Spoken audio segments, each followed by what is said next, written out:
Welcome everybody to the Your Desired Success Foundation Mastermind, built on the power of the paying it forward via the golden rule, which is do unto others as you would have done unto you.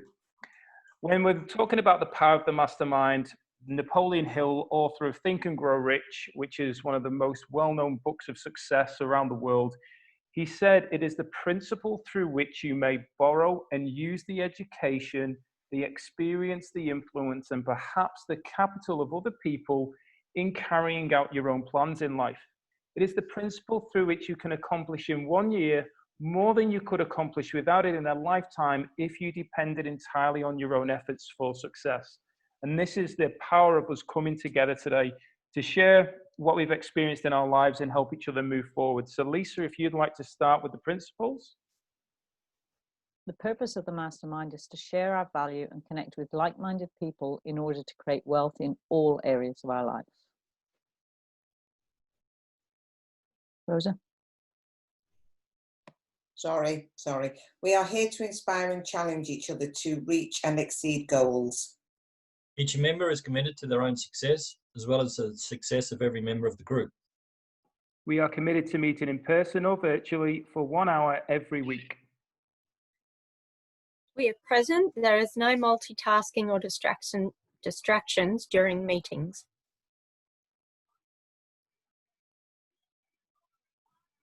Samantha? Are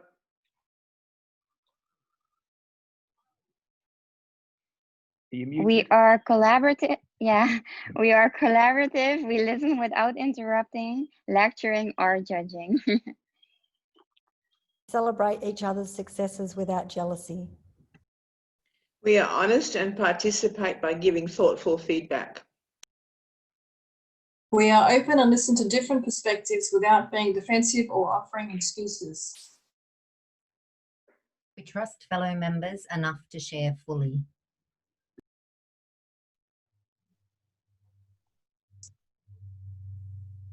Ali?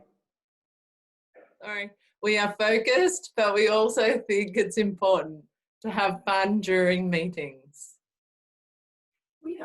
We are real and authentic. This is a no BS zone.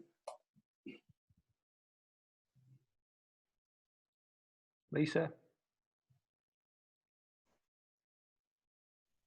Was Lisa gone? I'll finish. No, I just read that out. I read that out and I was muted. We allow ourselves to become completely aligned with each other and the high forces, one mind, one soul, one love. Beautiful. I love when we finish with that one. And it is really important that we go through the principles together to set the foundation, whether it be for well-seasoned mastermind participants or anybody who's brand new, and understanding that we are here to support each other. We're here to share as openly as we choose to. There's no expectation. This call is being streamed into the group. It is live into the group. So if you don't feel comfortable sharing anything, that's absolutely fine. There's no expectation for you to speak, but remember, we get out of things usually more so based on what we choose to give. Okay, we're actually activating right now the law of giving and receiving. So this week's topic that that came up for me was around go-getter or go-giver. Okay, so there's a lot that can be said here, and I'd really like to know where you sit in regards to your thought patterns around this, or where you have in the past. Have you been the kind of person who's been the go-getter and chasing things and constantly wanting more of stuff? Or have you led with, I'm going to give? From an angle of a parent, certainly, you know, a mother or father, there's a lot of giving that's taking place. But when we look in the business world, there's a lot of people who are constantly trying to get, whether that's more leads into the business, which are people, more results, whatever it would be. They're constantly striving for the getting, but what they're not doing is focusing on what they can give in regards to sharing that level of value. So I'd love to hear from each of us if there's some kind of area, or certainly if in your past, where you feel that you have been one or the other, or if it's shifted more into one. Now then, who would like to start? And feel free, remember guys, just to be clear, this is not the Martin Ball show. This is all of our calls individually and together collectively. It's the Lisa Bowen show, all right? I'm happy to go first. Has anybody read the book, The Go-Givers? It's a really awesome book. It's well worth a read. It's a very good book. I can't remember who it's by, but I've got it on audio, I think. Yeah, look, I used to be very much a go-getter, a go-taker, rather than a go-getter, a go-taker. And I'm much more of a go-giver now. I know Auntie will say that I'm too much of a go-giver and not enough of a go-getter. So it's about finding that balance between giving and receiving.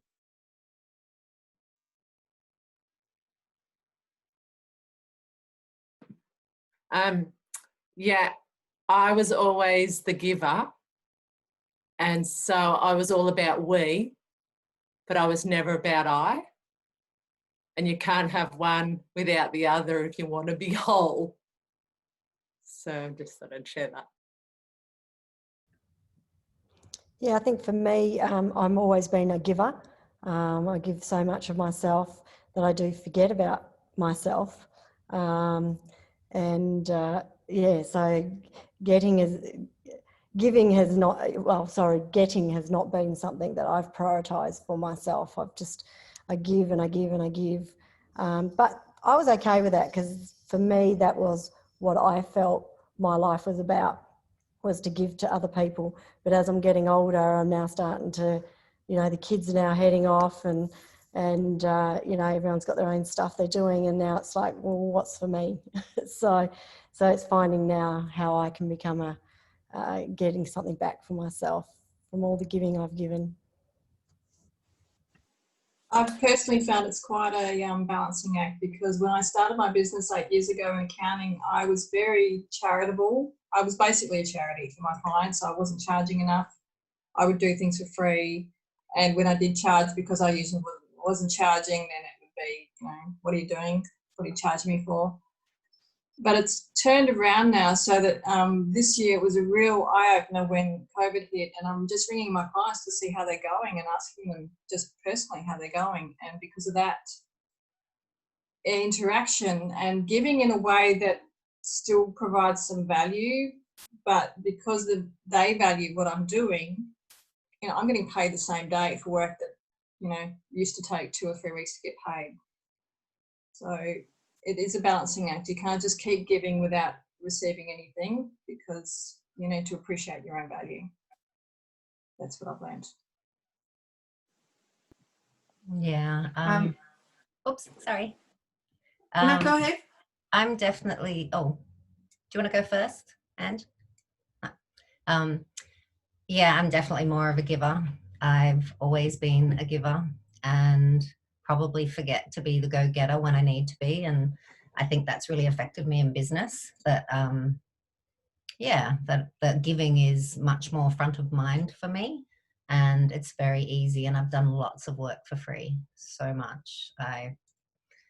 So I'm really working on changing that at the moment, actually, and just changing my thought pattern around it, that I deserve to be paid for the work that I do and that I'm valuable, and that what I have to offer and my skills are valuable. I would say I'm also definitely more of the giver.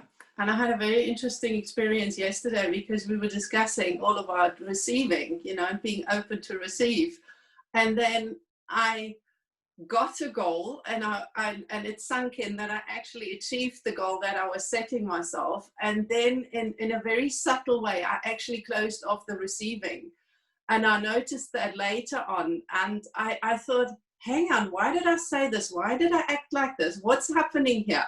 So because the giving and the receiving is very often not balanced. And then I had a very good chuckle to myself, and this morning I kind of wake up with this touch of overwhelm. Oh my gosh, I've achieved the goal. Now I've got to get the next one. What am I going to do? And whoa. It's just like very, very interesting about that. When we give, do we allow ourselves actually to receive in return? So a very interesting shift that's happening at the moment.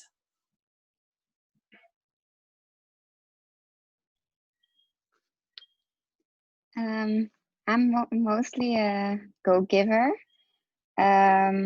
Mostly in my personal life, but at work too. But I am a go-getter in career-wise. Like I do want to have my things.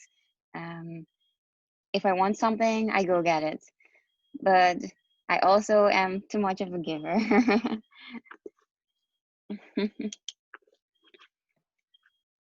Yeah, I can relate to that, Samantha. That's what I'm like. If I want something, I can go after it with a horrendous pace, but it's got to be something I'm really passionate about, and I won't let anything stand in my way. That's what I want. But most of the time, I'm a giver, and I think as women, and I don't mean this disrespectfully to the two men, I think as women, we are tend to be more givers. I think it's just the way the women are. But yeah, I've learned later on that it is about balance. It is about giving and being able to receive. Yeah, I'm dancing. Yeah, yeah, and it's finding that happy medium where you're giving, but you're also accepting the fact that you can receive. And I'm learning that as I get older. But yeah. I think it's bred in women, really, isn't it, to be the giver. Like, you bear the child, so you've got to nurture it and get it to a stage where it can go out on its own. And yeah, I've been the giver all of my life as well. I go after money, I suppose, but I give all my time to get the money. And I find that in one of my businesses as well, I give discounts all the time because I don't value myself or my time or my services and what I do. So, yeah, I'm a big giver as well. Yeah, I'm just sort of the balance of the giving and the go-getting, the go-giving, because I didn't have children. So for me, it was go-getting was to look after myself. But now I'm in a situation where I've got what I want. So now it's time to give for me.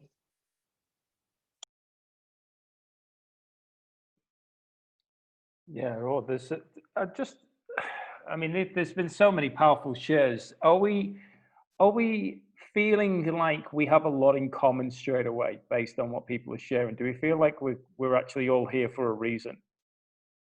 Is there anybody that doesn't? Remember, there's no judgment on the calls. Is there anybody that feels like they're actually totally they shouldn't be in this room right now? Because I'm feeling that we're all definitely connected and we're aligned. And it seems that a lot of us are coming from that place of giving. Would we say, and I know we haven't heard from Adam yet, so Adam, you can lead with this, buddy. Would we say that there is a necessity for the giving and the getting to be at a state of balance? So I guess you want to hear from me now, Martin. I'm going to drop that one on your lap, mate. Yeah. Yeah. Now, there's a reason why I went last.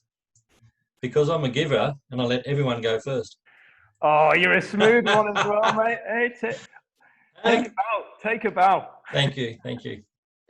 So just on the topic of giving and getting, and this might sound unusual coming from a male parent, but I've always been a giver as far as it went with my my daughter, only child, and in that regard always giving to her first before I was getting for me, and I think it was always giving and not getting what not getting what I wanted, but putting off what I wanted because I was giving, if that makes sense, and allowing and waiting for that time for my opportunity to get, which is, and I've shared my story with my daughter before, but she's now in university, so I feel it's now my time to get. So, and I can't remember your question now, Martin. I say, do we feel that it's important to have balance between giving and getting? Yeah, I do feel. Yeah, I feel it's important to have that balance, because I guess it's a polarity of what you give, not what you expect to get in return, but what you give out in value will be returned if you're giving for the right reasons. So for instance, just out of curiosity, a show of hands, who is a parent here? Okay, so there's been a fair amount of giving over the time. I'm not sure if oh no, you blinked, Catherine. I wasn't sure if you were actually, your picture had stayed still. So there's a lot of giving through that, but through that giving to your child or children, did you feel that you were getting something back from what you were giving? Does that make sense? So whereas we often, what I found over the years is that we often have a vision or a perception, or we have an expectation of what we should be getting and what we desire. And we give a lot, especially when we heard from people before, we've given a lot of their knowledge, their experience, whether that be in business, whether that be as a parent, as a friend, as a family member, whatever it would be, giving a lot of energy and not necessarily focusing on the getting, but really, were you getting something energetically because of the joy of you being able to help somebody else? Can we see how it really shifts the actual understanding of the getting? Even though when I asked the question, it was actually about striving forward to get something we desire and achieve the goal, we're still getting all the time, every time that we are choosing to give. Lisa, I know you put your hand up. Yeah, for me, to come back to the original question and brings this one in, is that for me, it's not about balance. And we talk about work-life balance, we talk about giving, receiving balance, we talk about that. Balance is hard work. Remember, if we try and physically try and balance, we're using a lot of core muscles to be able to do that. I much prefer to talk about being in harmony. And if we look at nature, nature is in harmony, but there's a time of giving and there's a time of receiving. So it's not that we have both simultaneously. Sometimes we do, sometimes we don't. But it's about being in one season or another, and neither is right or wrong. They just are. So if you're giving or if you're getting, then as you said, Martin, when we're giving, we're receiving at the same time. So there are times when we're getting both, but there are times when we are getting. So to use your getting out there are times when we are focused. That's spring. We are really focused on planting the seeds, getting out, doing whatever it needs to be done. And then we go through summer, but by the time we come to autumn and we're into the harvest season, then we're getting. It's all about getting. We're all about receiving. So for me, it's about being in harmony rather than being in balance, because balance is sort of like they have to be here, and they very rarely are. They're usually one or the other. But when they're in harmony, you have that movement. When you have balance, there's an expectation that they run simultaneously. I hope that makes sense. Carly, I know you put your hand up. Yeah. Thank you, Lisa. I love your discussion. I just see it as you can't have one without the other. So there is a balance, but I'll go with harmony. And you can't have one without the other. You just can't. It's a bit like polarities. You can't have one polarity without, like that crossing over or meeting each other in the middle, because I can't give without you receiving. And that happens simultaneously at the same time. And then in that, I receive joy for giving, you receive joy for receiving.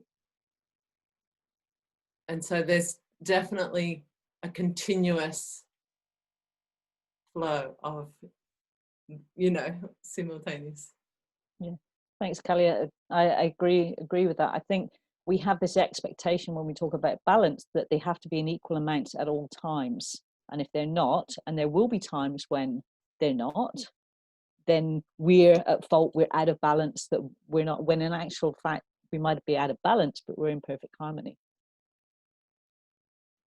So one of the I have things, to add sorry, something. Samantha, go for it. No, go for it. Because sometimes like people they want to give something, but I feel like I don't want to receive. Like, yeah, I don't know how to.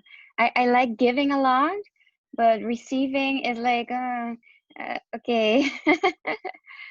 Is that Yeah, and I know what you mean there, and I'll share this with you all right now. And this changed everything for me, and I mean everything for me.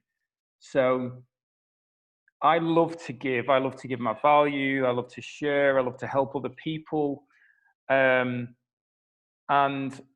when I went to a spiritual retreat, and I've become very good friends with the facilitator. And she said to me, how do you feel when you help somebody else? When you give your time, your knowledge, and so on, how do you feel? And I was like, oh, I'm on top of the world. The energy I feel, that you can't put a price on it. I can't even put words to it. And she went, okay, so how do you feel when somebody's helping you and wants to do that? And I said, well, I feel resistance because I feel guilty that I'm taking from them. And she said, well, how about you think of it this way? How you feel when you're helping somebody else and you know you're being of service, when they're doing that, you're taking that feeling away from them when you don't receive. And I went, whoa, really? And she said, how would you feel if somebody wouldn't allow you to be the giver? And I'm like, well, I'd be upset. I'd want to help them, and I wouldn't understand why they wouldn't accept me helping them. She said, well, that's what you're unconsciously doing to the other person. And that's when I realized in that moment, when I realized that, and I started being aware of where I was doing it, not beating myself up for what I had done in the past, because I couldn't change that, but what I could do in the present.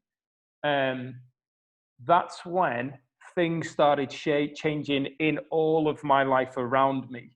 So I started getting, and that's the other angle really of receiving. I started getting all these things happening in my life, the connections, the relationships, the business growth, the money coming into my bank accounts. All these different things were happening for me because of the value that I gave in the beginning. And yet it wasn't happening back then because I wouldn't even allow it in.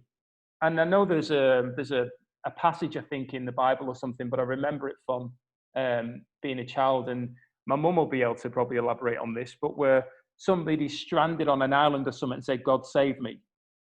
Here we go, she's in. See, she's in. Yeah, I mean, yeah, no, he's on a mountaintop, stranded on a mountaintop, and he's praying to God to help him, to rescue him. And a ship comes near, close to him, and shouts out, "Can we help you?" No, you're all right. God's going to help me. So next thing, a helicopter comes. Can we help you? No, you're all right. God's going to help me. And a few other things come, and he passes them off, and then he dies, obviously, on the hill. And God says, and he says to God, "Where were you? I prayed for you to help me. Where were you?" And he says, "Well, I sent a ship, I sent a helicopter, I said, but you turned them all away." Because his idea was that God was actually going to come and pick him up and take him off the hill. But that obviously that's not the case. But it's like you said before, Martin, I remember as my boys were growing up and they got to like 12 and 13, they didn't get pocket money. They didn't get paid to do jobs. They had to go out and earn their money. If I needed a job doing in the house, they had to do it because they lived in the house and that was the environment. So when they started earning money, they will obviously wanted to buy us Christmas presents and birthday presents. And I used to say, no, don't spend your money on your dad and I. Go, keep your money for you. And my sister said, why are you doing that? They want to buy you something and you're like hitting them in the face. You're like basically saying to them, well, I don't want what you want to buy. And I said, that's not what I mean. She said, well, that's how they could think it comes from.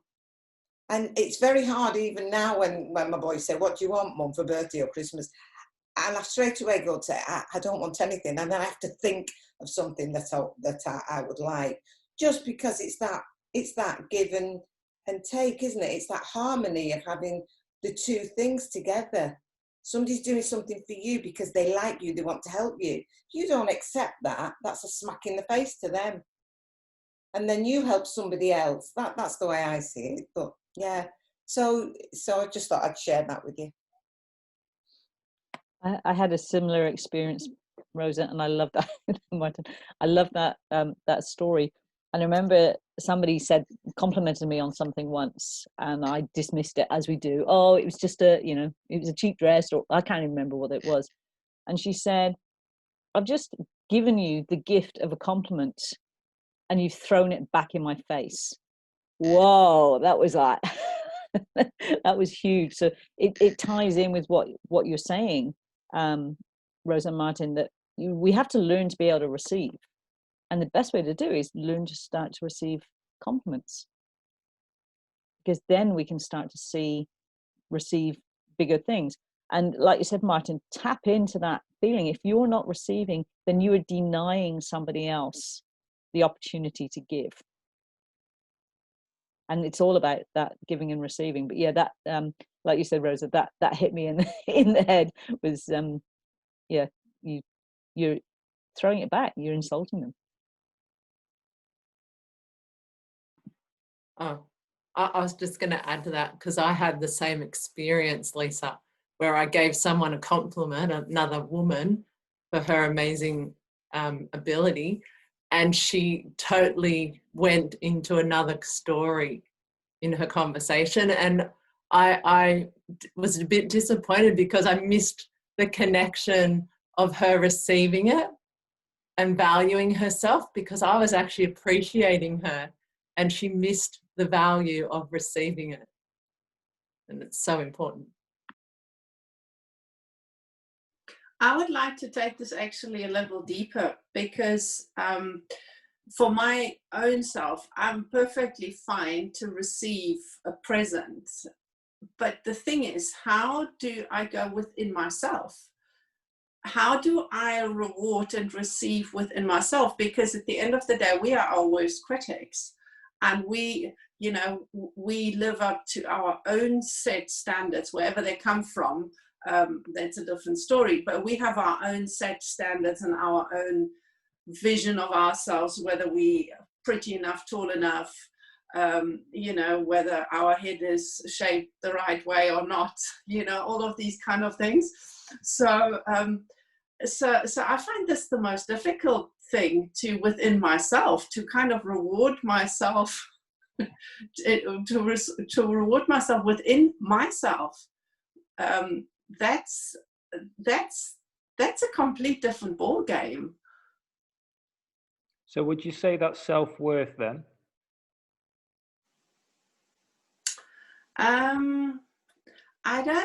It goes in the direction of self-worth, but to be quite honest, I'm not exactly sure where it goes. It's like meandering. I think it is within I think it's the inner conflict that constantly happens, of staying in the comfort zone where it's safe and push out to explore another realm.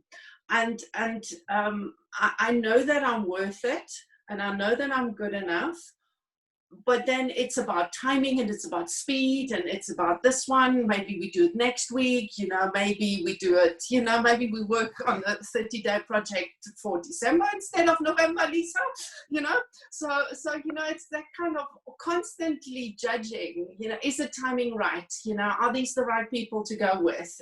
Am I doing the right thing? Should I do it now, or should I do it later? Should I have done it last week? I think it's that constant thing, and I don't think it can be resolved ultimately. I think it's an ongoing thing, and I think it's probably all about being present in the moment and being aware of the inner voices, and distinguishing who's doing the doing. Does it come from fear? Does it come from joy? Does it come from ego? Does it come from higher self? And with awareness, we can learn to distinguish. So I think that's how it goes for me personally, because I know, Lisa, I know that I'm gorgeous. Okay. So you'll get used to, for everyone who's new on this, you get used to the gorgeous, because Lisa calls everyone gorgeous. And you'll be picking it up. I start calling everyone gorgeous now. And that's what it's like, okay, anyway, yeah. So that's I think where it comes on. And I don't think there's a resolve for this. It's just awareness and constantly come back to your center, come back to your heart space and make the decisions from there. Yeah, great share, Antia. What's just out of curiosity then for everybody, we've said about how we are all great givers. Would we all agree? Yeah, we're all great givers. So one of the things that was said, that we're very good at giving to others and for others and helping them, whether they're family members or people who we're connected to through friends or work. In this day and age, based on we are in a technological world that's evolving at such an incredible rate, we could say that this is going to be our reality. We are going to be having these kind of calls regular, and this is one of the ways that we'll probably end up staying connected, especially when you think of what's happened around the world and is happening with regards to people not being able to leave their homes. So this is the way that people stay connected. And when COVID hit in the beginning and people started using Zoom, a lot of that what was shared was, I'm building better relationships with my family and with my friends because we are making time for the calls and we're taking time to connect. So with that in mind, I'm curious to know if you all feel, or you can share this individually, that with your own desires and what you want to achieve in your lifetime right now, in this present moment, not 5 years from now, whenever it is, in this present moment, do you feel that you could be showing up more and giving more value in areas that are going to reward you based on where you want to go and what you want to succeed?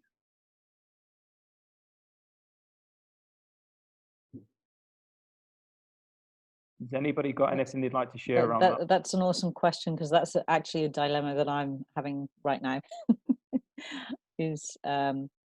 I've recognized that something that is really valuable, and it was pointed out to me the other day, and it just keeps showing up, is that I'm really very much about supporting others to reach their goals and stepping in to help them where I see things that can be done to help people get the results that they want. So I step in to help that.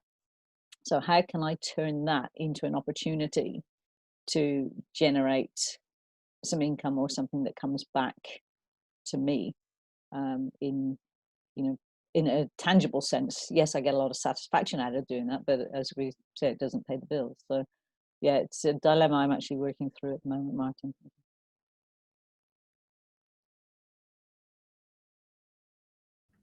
Can you say the question again, or with the statement again, Martin? Oh, crikey, Diane, that flowed through me, that question. Context around it. Something down the lines of, do you feel that based on what you've given in the past to what's helped you get to where you are right now and with family and so on in particular, but do you feel that you could put your energy into an area of giving value to people or to an area that is going to reward you with what you desire to achieve? Yeah, I think for me, with everything, the journey I've been on for the last 33 months of managing my dad's health crisis, I learnt so much that I believe there is value there that I can definitely help other people. It's certainly from a distance helped a lot of people go see, eating healthy, doing all those things can make a difference to your life.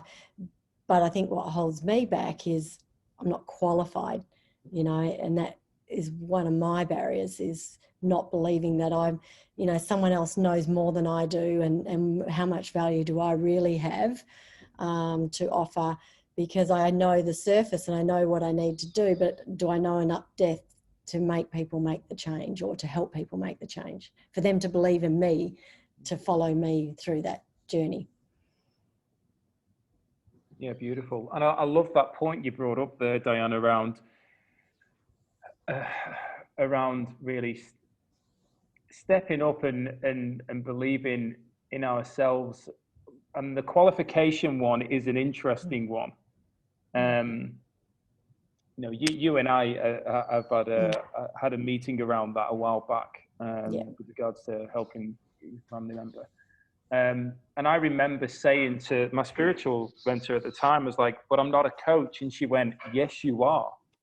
You don't need, and this is no disrespect to anybody who's put that time in, because there's certain skills, and like you know, when I look at in particular the people who I know, Antia and Lisa in particular have studied, like Antia knows subconscious mind so well, hypnotherapy and so on, and then you've got Lisa as well, who's dived deep into that area and other modalities.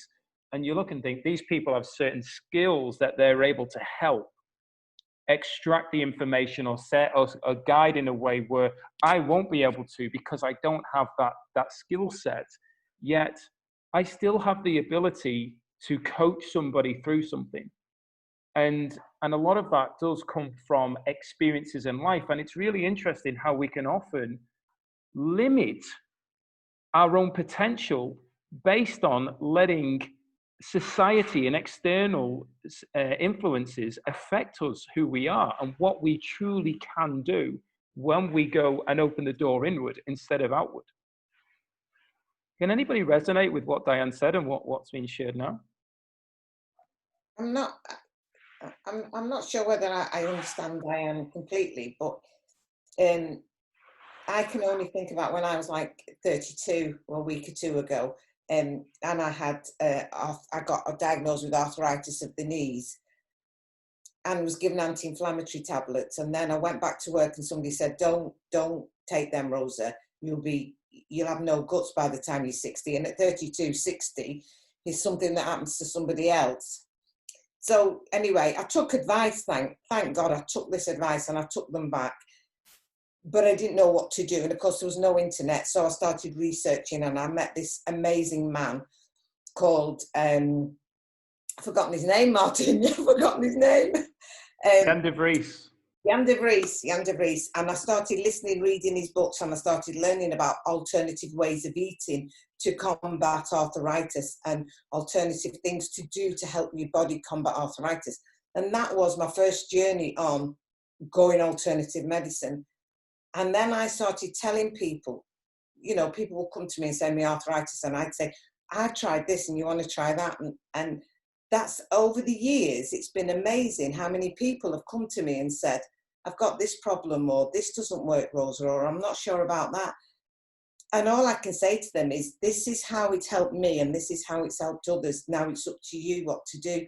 Some people want to listen, some people don't. But I always feel that if I give the information and that person chooses to use it, then that's fine.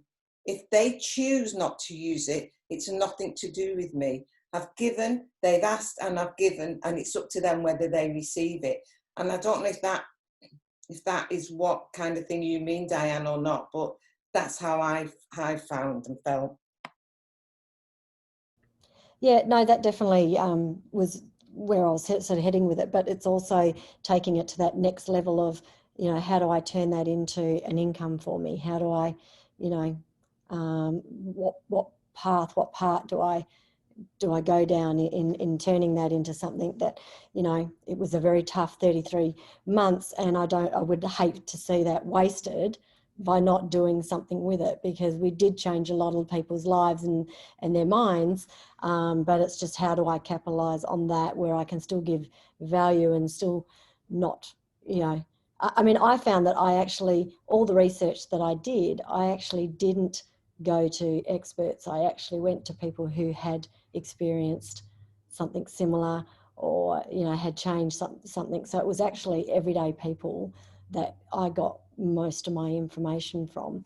And it's now just having that confidence in myself to be there, because there are people out there that don't necessarily want to hear it from the experts because they don't understand it. They just want to hear it in layman's terms. So yeah, so that's my next step, is trying to make a way of how to capitalize on that. And Diane, just whilst you're on that, do you believe that this journey you had over the past 33 months happened for a bigger reason? Yeah, it has to. It has to have happened for a bigger reason. So, you know, I mean, how do I go from not knowing? Well, the journey started probably the year before that, when we were part of another organisation where they were talking about food being your medicine, and I just didn't believe that back then. I just didn't have any concept of that. You know, I actually sat at that meeting. I mean, the only reason why I joined up was because it was truth on label, and that was more important to me than food being a medicine. But then I started hearing other people's stories through that. So, you know, then I had a year of preparing, I suppose, for what was about to hit us with my dad's terminal illness. And, you know, like, he got 6 months, and I had to scramble to find information to try and keep him alive and healthy and well. And we did for, you know, 20 months, 28 months. And then obviously the last, you know, 6 were not as great. But, you know, it's trying to pull that together, because there is the health side of it, but then there's also the mindset. You know, that's probably the area that for me is more important. But yeah, I believe it has to have been for a bigger purpose. I've just got to get out of my own way. Anthea, thanks for sharing, Diana. Diana, I would like to ask you a question here, and I would actually love to connect with you outside of the call, because this is very much a similar path. So the question I want to ask you today, and you don't have to answer it straight away, just please take your time and sit with it, you know. Are you willing to receive the gift of knowledge and the gift of, I would say, almost calling that you've gotten over the last almost 2 years? Are you willing to receive that and take that, to let that guide you for the rest of, or not for the rest, for the next near future? Because when you receive that and say, I know this, I'm convinced, then everything will fall into place, because then you have your why you're doing it. And then you will organically, naturally attract the people that are ready to hear. Because let's face it, we're not taking on the healthcare system and the insurance system and the hospitals. It's not necessary. They have their place and it's good. But when you receive that, and when you own it, when you accept it and embrace it, then you will get in touch with the people that are ready to receive that knowledge, that are willing to go that route and make the change. And that is part of, in my belief, the revolution and the change in health and well-being and consciousness. Yeah, look, I think that's like the last 33 months, I've had no focus on anything other than just managing you know, my dad's situation and stuff. So I've never really thought about where it would go. Now I've had, you know, 6 weeks of him being gone, and I'm sitting here going, you know, now what, you know? So yeah, I think I'm slowly, and hence me being part of this journey with you guys, you know, like I am out there now searching for how I can transform. You know, I've always loved my job that I do, you know, going to my, you know, 8 till 4, you know, but now that I've experienced what I've experienced, you know, and it goes back a little bit to that question we had before about, you know, giving and receiving, you know, like sometimes like I gave a lot, but what I expected to receive back ended up being different. So my own expectation on what we would achieve and everything else, you know, at first I felt gutted, you know, that we didn't achieve the goal I had set, which was to keep him alive for a lot longer. But what I did learn through that journey, you know, whilst I felt like we put all of this effort in and we didn't get something back, I actually did get so much more back. You know, the quality time I got with him, the laughs, the jokes, you know, when we look back over the photos of that 33 months, this was not a guy that was sitting there waiting to die. This is a guy that made our lives so beautiful and so loving. And it was just, so I didn't expect to get that level and depth of love that I got from our whole family. It brought back a family that was broken, you know, and you know, all the past is in the past. So, you know, sometimes when we give, we are expecting to receive something in a particular way and we don't always get it, but we get something much greater and we just don't see it at the time. That's such a powerful and beautiful share, Diane, and thank you for that. Diane, Yeah. Diane, if you wrote a book, I'd want to read it. Hint. There's 2 books that I could write, and one of them you would never believe what our family has ever been through. It's just horrific. Catherine, but we're still what do you happy. think, We're still Catherine? happy. I'd just love to encourage you, Diane, because I think that there's a huge amount of people out there who are looking for alternative ways to deal with terminal illness. And even if it is just to make the quality of life for someone in those last time, I mean, you obviously were able to do that for your dad and give him longer than the doctors had said, but you also gave him quality of life, which gave him that opportunity to have the family around. It obviously created connections for you. But I think there's a huge movement out there of people who want to know, because medicine is food. I've always believed that. And yeah, I think you've got something really important to share. So I feel sure you'll find a way. Yeah, beautiful. And and I feel that it's always amazing where the conversation goes in a mastermind. And I feel this is of great benefit to us all based on some realizations. And what I'm going to say and ask now, Diane, and to everyone, is 100% from a place of love and trust in what comes back. And what I have here, Diane, is that it might be a trigger for you, and I apologize if it is that what you were able to give your father and your family and you, through you choosing to go and learn and study and bring this to your father, and him be open to receiving it and working with you as well as he did. Do you feel that this situation took place to help you find this path that you're on now? Yeah, I do. I really do. And how do you feel when you step into that area of food being medicine and holistic healing? How do you feel? Oh, look, it's so deep in me that I know that if you can do it at a preventative level instead of having to try and achieve it at, you know, a critical level in your life. But like say, with what Catherine was saying, we still gave him quality of life even right up until the last 2 weeks when he chose it was his time. The doctors couldn't even believe that he's bedridden, but he's so happy. You know, he still wanted to be with us and it didn't matter. So our quality of life, most people look at it as, can we still go out and ride, you know, go out with our friends, go out for lunches, go out for dinners. But his quality of life was just seeing us every day and giving the love and receiving the love. And, you know, so for me, you know, I'm seeing more now that there's definitely the food. The food was the first thing that we had to get in place, and we didn't do anything.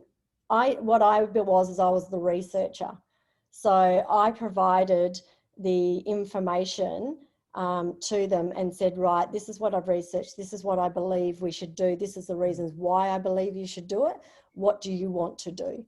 You know, I mean, I took Dad straight off being meat and dairy, sugar, everything, and chucked him straight into a plant-based diet like overnight. But if he wasn't going to stick with it and Mum wasn't going to stick with it, there's no point doing it. So they had to have ownership of it anyway, and that's what it was. So, you know, but then once you've got that in place, then you've really got to work on the mindset side of it, you know, and we had that for so long. But once Dad started seeing that, I can't do this, I can't do that, then he started to slip a little bit each time. So, you know, unfortunately he couldn't talk. So we weren't able to find out what was really going on in his head to be able to help him in that way. But yeah, so I think for me, you know, there's a whole package here of not just the food. It's enabling people to take ownership of what they will and won't do. I mean, I've talked to many people who've come to me saying, oh, you know, what should I do about this? And I'm like, well, you need, you know, I would be cutting out this and this. Oh, no, I can't cut out that. And it's like, oh, okay, well, when you're ready, come back and see me, because I can't do much else. Like, but go and research what other people who have done it that way, because it's not what I've done. So yeah. You said earlier that when you heard make food your medicine, you didn't really believe it. Yet, no. Would you agree? And I think this is a really important thing that I'm going to share for all of us right now, because at some point in our lives, something has happened that's changed the course of our direction. Would you agree then that what was created through the journey your dad went through and what you chose to do was actually a gift that's going to continue to keep giving after your father, and your father has helped you become that gift and share that gift that you've got now with the rest of the world? Absolutely. I said to Dad in the earlier days with him, I said, look, you know, you and I are going to change people's lives with this one way or another. And whilst he's not here to do it with me, it's because of what he took on, the trust that he had in me, the belief he had in me, that got us to where we were. So yeah, I feel like, you know, he's part of my journey even now. But it was funny because when I joined that other company that were about, you know, food being your medicine, you know, it was a MLM, and I did lots and lots of talks and lots of home things, and I was trying to, you know, get people to change their lives. But because I had learnt what I'd learnt, but I was kind of pushing it on them, going, come on, you guys have got to do this, you've got to do this. And I wasn't getting a very good response from it. People have got to be ready for when they're ready. But I remember it was the November, so it started in the January. In the November, I said to my mum, I don't know why I'm on this path. Like, I'm not getting there with anyone. Like, it's not I'm not changing anyone's life. If anything, people are actually pissed off with me, you know, and they've had enough of hearing and I was doing it, but they didn't want to hear it. And then we get hit in December with my dad, you know. So I believe I was put on that journey of food being your medicine, not for anyone else, but to help my dad and to help in that journey. But because of that journey, that's now the direction I feel I need to go. You know, I need to explore this more. And but I feel like I've only really, like, because I've had to do everything so rushed, I feel like I've only skimmed the surface on knowing anything. Like, I know a lot of stuff, but I don't know the depth of it all. So Yeah, that for me is where I think I hold myself back. About that though, Diane, is that you will still remain to talk on the level that the majority of the population will be able to appreciate and respect. Right. And that we know that we can't. We said it earlier on. We can't change people. All we can do is give them the information and plant seeds and let them make the decision. And at some point in their life, it will resonate with them. Something will happen, or somebody will say something. And I've had this all through the education on the water. And I'd often say to people who came to my live events, I am so grateful that you're here tonight, and please keep an open mind to the information. But it's also important you're aware that what I share with you here and now, you may just be here to become the messenger to share that with somebody else. Just as I am right now, all I am is a messenger bringing this to you. But you're here right now for a reason. That's all it is. And I have no attachment to what that reason is, but it will come clear to you at some point, either throughout this night or in your life. That it has to, because that's why we're here in this moment, is my belief. So is there anything anybody would like to just touch on before we wrap this up? Because that was just an absolutely amazing. Just thank you so much, Diane, for being so open and sharing there. It's absolutely fantastic. I'd just love to add one thing. I think, Martin, you said at the beginning, of this particular part of our conversation? Do we ever feel that we don't have the skills, or we don't have the certification around whatever gifts we want to share?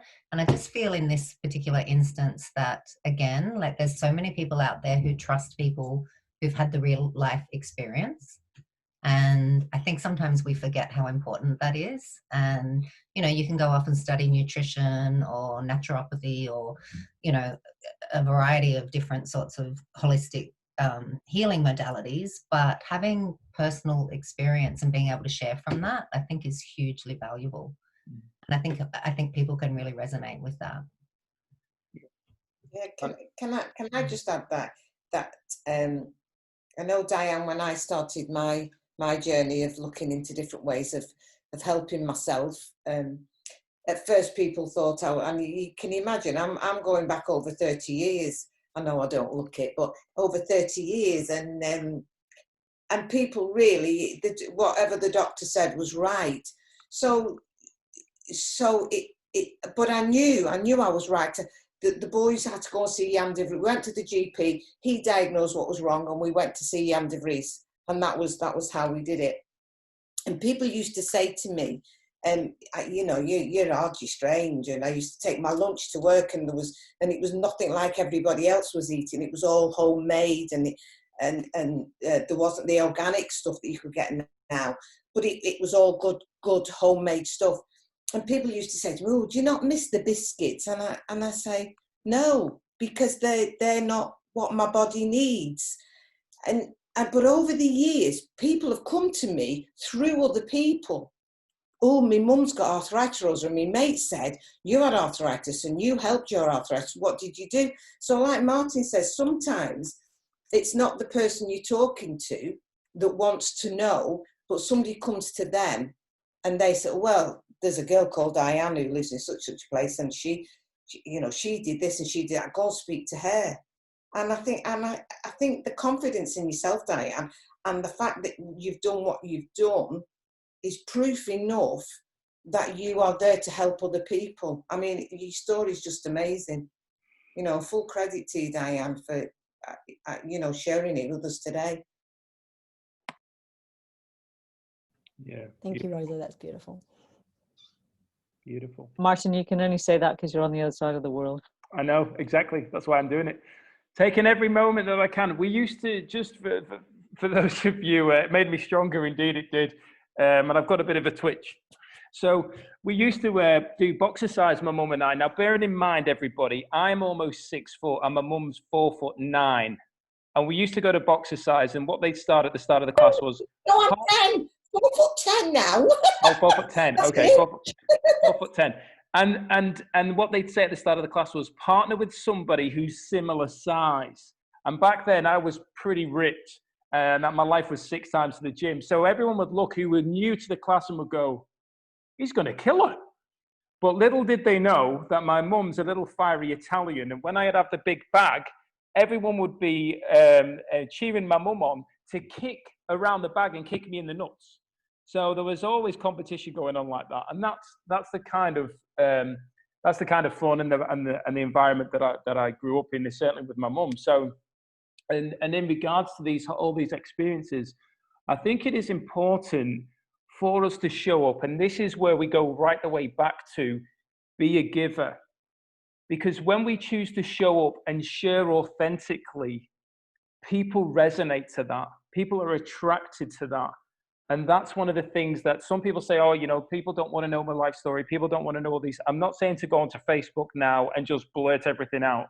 But what I am saying is that there's people out there that are looking for help. There's people out there that don't know where to go. And there's people out there that don't trust people who have learned and studied from a book. They're looking for some form of comfort and connection. And when we choose to share our experiences, our life, that's giving value to others. And those people are attracted. And those people then are willing to be around. And they end up on a call like this where they receive incredible amounts of value. And they're able to move forward with their life. And that's the goal.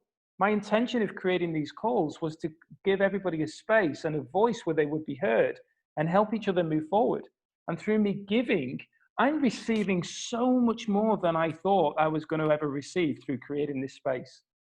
And I think that's important that we are all aware that just showing up, we're receiving it in straight away, and we're also giving by being present and letting each other share. So I'd like to just wrap this up because we have gone just over the hour mark, and say thank you to each and every one of you to help you move forward in that receiving, because remember, you are worth it, you are worthy. And a few of you mentioned earlier on about the accountability. Please access the abundance game, because this is where you are focusing on giving time to yourself to become clear on what you want to achieve for you, where you want to go. When Diane mentioned around, I've got all this knowledge now, I need to figure out how to package it and put it together so others can benefit from it. Like, these are the kind of things that when we put it in there, we're able to start seeing things and taking action that's aligned to achieve our goal, our project, our result. So please access this information in Noble Goldman. If you're not a member already, it's free to join and access that tool. Please do so. It is something that's had an incredible influence on where my life is soaring to as well. So thanks to every single one of you. I look forward to speaking to you again next week, and have yourself an amazing evening. Remember, share your 3 biggest takeaways in the Your Desired Success group as well. I'll tag you all in there. Share your 3 biggest takeaways, and yeah, take care. Bye for now. Bye, everyone. The gold stars in a minute.